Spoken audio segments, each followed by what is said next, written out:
अब हम पढ़ेंगे केनोपनिषद का आखिरी और चौथा खंड। इसका पहला मंत्र कुछ इस प्रकार है कि उमा देवी ने इंद्र से कहा कि जिसको तुम लोग यक्ष समझ रहे थे वो ब्रह्म ही था, जिसकी विजय में तुम अपनी महिमा मान रहे थे। तुम समझ रहे थे कि मैंने जीता है देवासुर संग्राम को, तो वो गलत था। वो ब्रह्म की शक्ति से ही तुम जीते थे। तो इस प्रकार इंद्र को पता चला कि वो जो यक्ष था वो ब्रह्म ही था।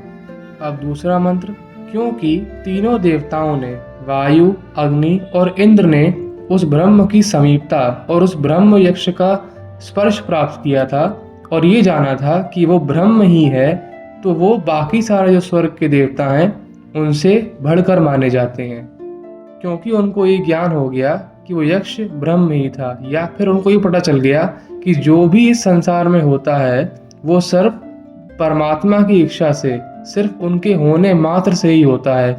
उसमें हमारी कोई महिमा नहीं है। सारी महिमा, सारी विजय सिर्फ परमात्मा की है, हम तो बस निमित्त मात्र हैं। अब तीसरे मंत्र में ये कहा गया है कि जो इंद्र हैं वो बाकी देवताओं से और भी बढ़कर हैं। क्यों? क्योंकि सबसे पहले उन्हीं को पता चला कि ये ब्रह्म है, क्योंकि उन्हीं के सामने जो उमा है वो प्रकट हुई। फिर चौथे मंत्र में ये बताया गया है कि जो अभी ऐसे जो ब्रह्म है वो यक्ष के रूप में तुरंत प्रकट हुए, तुरंत गायब हो गए इंद्र के सामने आते ही। तो इस प्रकार बिजली की तरह चमकना और आंख बंद करने की तेजी से गायब हो जाना, ये ब्रह्म का आदि दैविक रूप है। मतलब कैसे? तो इसका आशय ये है कि जब साधक के हृदय में ब्रह्म को साक्षात करने की तीव्र अभिलाषा जाग उठती है, तब भगवान उसकी उत्कंठा को और बढ़ाने के लिए उसके हृदय में बिजली के चमकने और आंखों के झपकने की तेजी से प्रकट होते हैं, जिससे वो उनके बारे में और स्मरण करें। जैसे पूर्वोक्त आख्यान में ये बताया गया है कि इंद्र के सामने से वो गायब हो गए बिजली चमकने के तेजी से, और ऐसा ही नारद जी के साथ भी हुआ था उनके पूर्व जन्म में, ऐसा ही ध्रुव के साथ भी हुआ था। अब पांचवा मंत्र, इसके अनंतर आध्यात्म उपासना का उपदेश करते हैं। यह मन जो जाता हुआ सा कहा जाता है वह ब्रह्म ही है।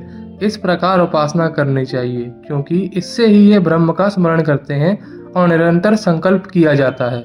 तो इसका आशय ये है कि जब साधक को अपना मन आराध्य देव श्री भगवान के समीप तक पहुंचता हुआ सा दिखाई देता है, वह अपने मन से भगवान के निर्गुण या सगुण जिस स्वरूप का भी चिंतन करता है, उसकी जब प्रत्यक्ष अनुभूति सी होती है, तब स्वाभाविक ही अपने इष्ट देव में उसका प्रेम और बढ़ जाता है और वो हर एक क्षण अपने मन से उनका चिंतन करता रहता है।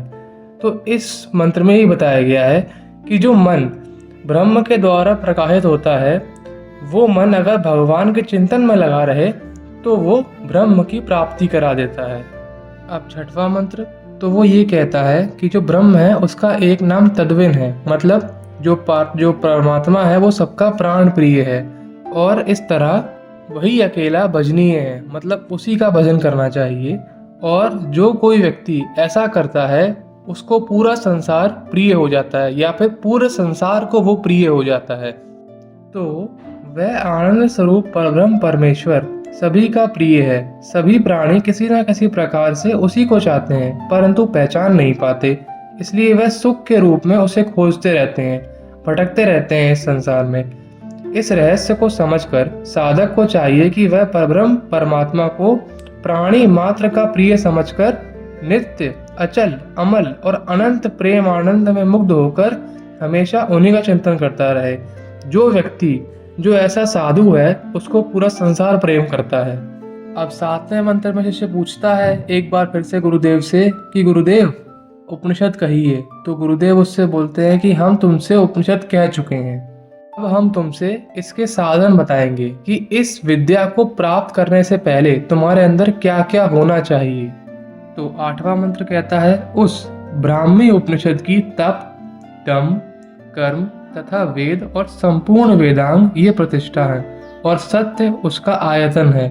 तो यहाँ पर ही बताया जा रहा है कि सिर्फ पढ़ लेने से ब्रह्म की प्राप्ति नहीं होगी। जब तक शिष्य में तप, दम और निष्काम कर्म ये सब करने का सामर्थ्य नहीं होगा, या फिर इन सब में वो कुशल नहीं होगा, तब तक वो ब्रह्म विद्या को समझ नहीं पाएगा।